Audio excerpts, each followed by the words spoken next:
Good evening, and welcome to the world we live in, a news update show broadcast from right here in Orlando, Florida. Today is Friday, December 12th, 2025.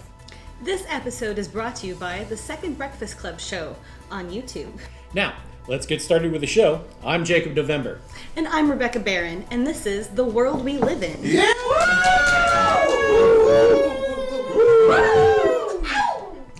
Our first story. The world's largest rubber duck will be on display in Clearwater, Florida from January 9th through the 26th. Thank God. Mama Duck sits at an impressive 61 feet tall and will be accompanied by Timmy, her 10-foot tall duckling. Both ducks will be accepting offerings of tiny jeeps as tribute. Oh, that's a huge duck. Timmy! Ducks. Netflix has announced plans to acquire Warner Brothers Studios, the rights holders to the Harry Potter movie franchise, and subsidiaries, including HBO and DC Comics. At this rate, Universal Orlando is running out of licenses. But don't worry, if you thought you might have to go through life without wondering how Space Jam sequel will come about featuring Elphaba dunking on Batman, look like you still might be in luck. Yes! I mean, she does defy gravity, but I think Batman's prepared for that. Oh. Batman has a contingency plan for everything. Nice.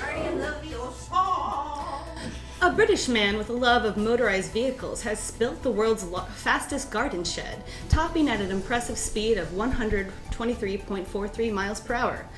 And to make this story even weirder, while showing off the shed's impressive speed, the driver of the vehicle momentarily lost control and nearly clipped a passerby who was recording the event on his cell phone. Authorities expressed everyone's relief, stating, "It was a scary moment back there, but at least we avoided the shed hitting the fan." Oh. That was a good one. Funny. This week, a hotel in Birmingham, England, unveiled a unique holiday decoration, a 25-foot tall Christmas tree assembled from 100,000 small balloons. And not to be outdone, back in New York, the Macy's Thanksgiving Day Parade unveiled their own marvel, a 100-foot tall tree assembled from 2,500 Coney Island whitefish. If you know, you know. What's that? Oh my God. Google it, kid. Oh my God. In the You Can't Make This Up section of our broadcast, a New Zealand man was arrested and watched closely for 6 days after allegedly swallowing a Fabergé pendant worth 33,000 New Zealand dollars. The item was recovered without medical intervention. Police are holding the man in custody, the pendant as evidence, and their noses for the smell. Oh, good God. The price of eggs these days. Oh.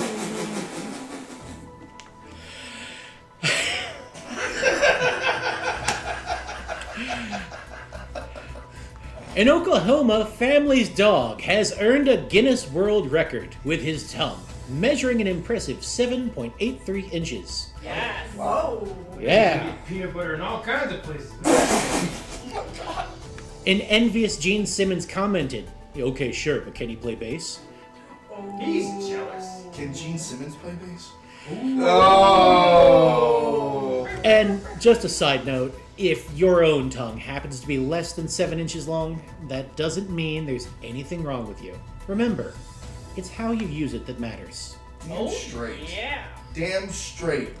A pharmaceutical company is now testing a weight loss drug similar to Ozempic, but for cats. Scientists have been testing, has been largely succeeded in early test subjects such as Puss in Boots and the Cat in the Hat.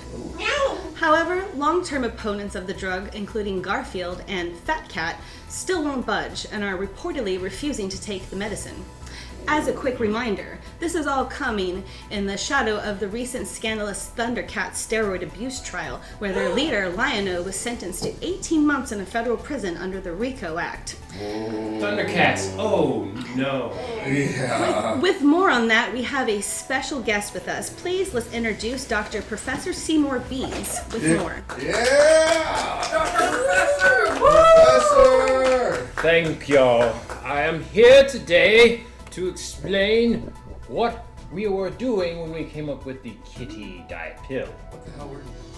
We were working on a specific thing so that the cats would stop hurting people.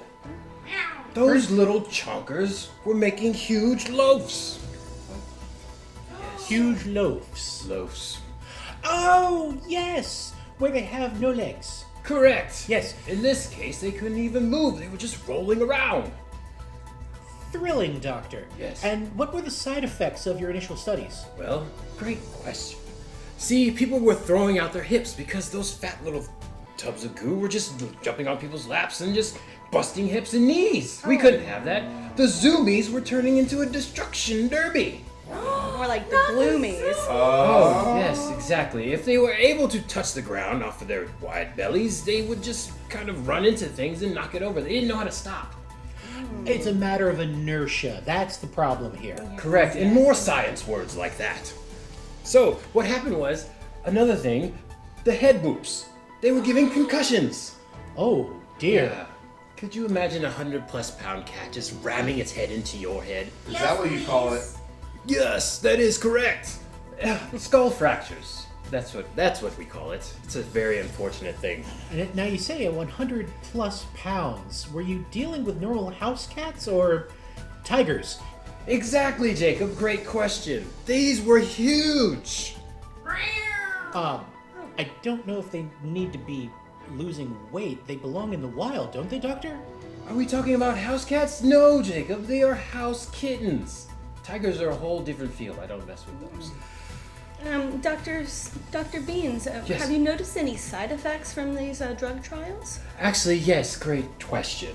They are now safe.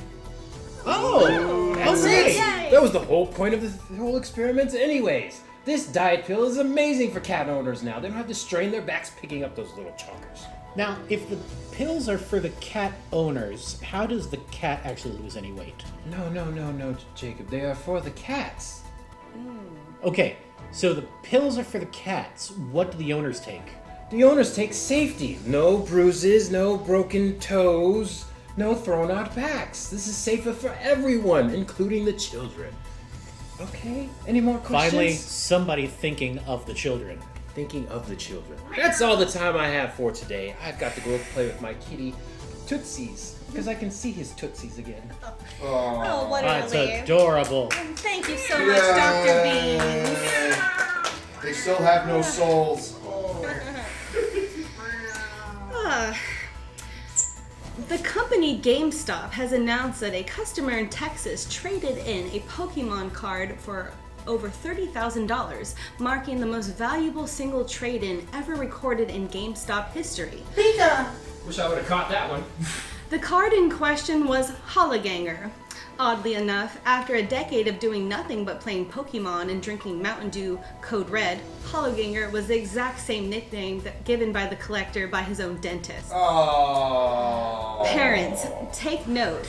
The next time you're in Target and your kids bother you nonstop to buy Pokemon cards, just remember, that impulse purchase could ultimately mean in 30 years the difference between whether you retire somewhere with a garden and a nightly happy hour, or somewhere where the highlight of the week is Tuesday bingo and a lukewarm Salisbury steak. So, be nice to your kids. Damn straight. Impulse buy. Impulse buy.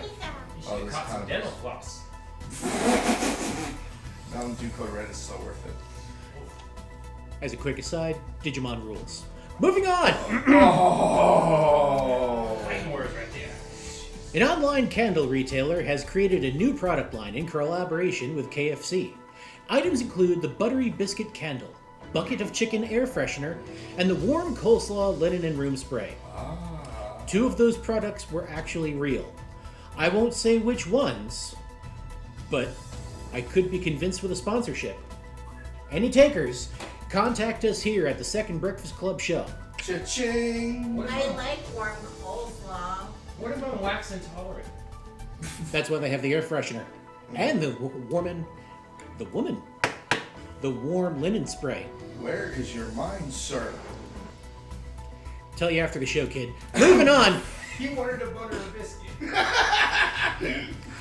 The Oxford University Press, which publishes the Oxford English Dictionary, Go figure. I know, has named rage bait as its word of the year, beating out words like biohack and orofarming.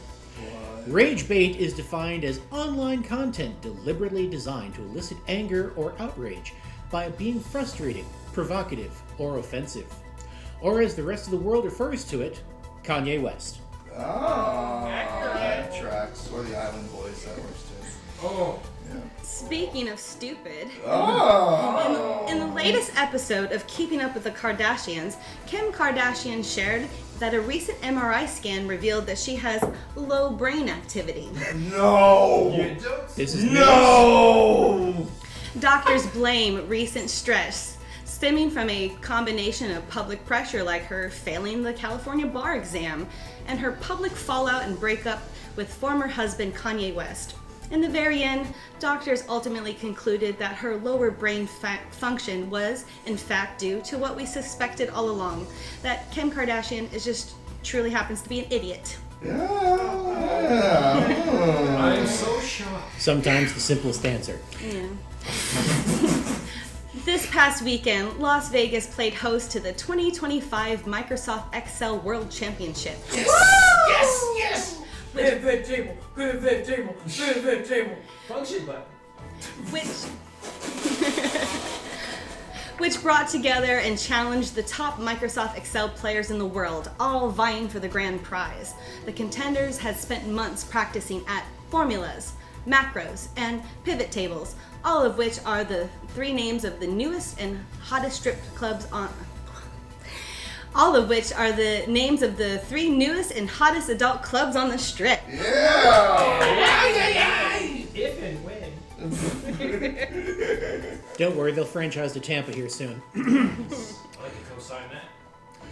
Lucasfilm has announced the original 1977 theatrical cut of Star Wars. Better be. It better be. Not A New Hope, not Episode 4, Star Wars is coming back to theaters in celebration of the film's 50th anniversary release.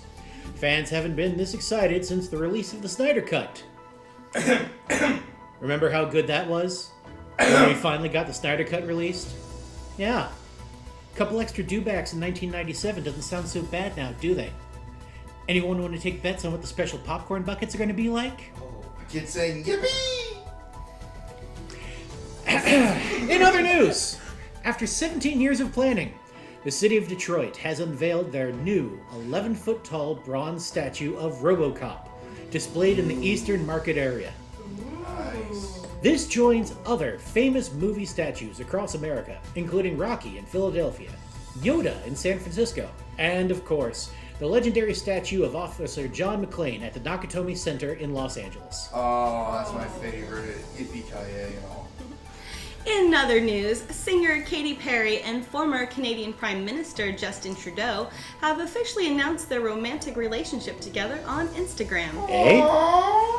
Fans say Katy Perry dating Justin Trudeau is surprising, but honestly, it makes way more sense than whatever the heck weird relationship is going on right now between Saturday Night Live and Sarah Sherman. First Pete Davidson and now rebounding with Sarah Squirm. I feel like we should be having an intervention of some sort with Lorne Michaels. Psst, Lorne, I'm available. Yeah. Yeah. And in our final story this evening, 2 enormous lawn ornaments shaped like Christmas lights have been stolen from the Main Street display in Melbourne, Florida. Authorities currently have no leads and are confused to how anyone could walk away with something so large. Okay, alright. The size. Jacob, what is that? Did you steal the overhead lights? What would you even do with something like that? You know, there's a perfectly reasonable explanation. I'd like to summate it in the following. My precious. The precious is mine. Dirty Hobbitses cannot have the precious is mine. Shiny precious. And that is all for us this Wow. evening. Thank you everyone for tuning in. This has been your weekly news update brought to you by the Second Breakfast Club Show on YouTube. I'm Rebecca Barron. And I am Jacob's Novembers. This is the precious. And this is the world we live in. Oh!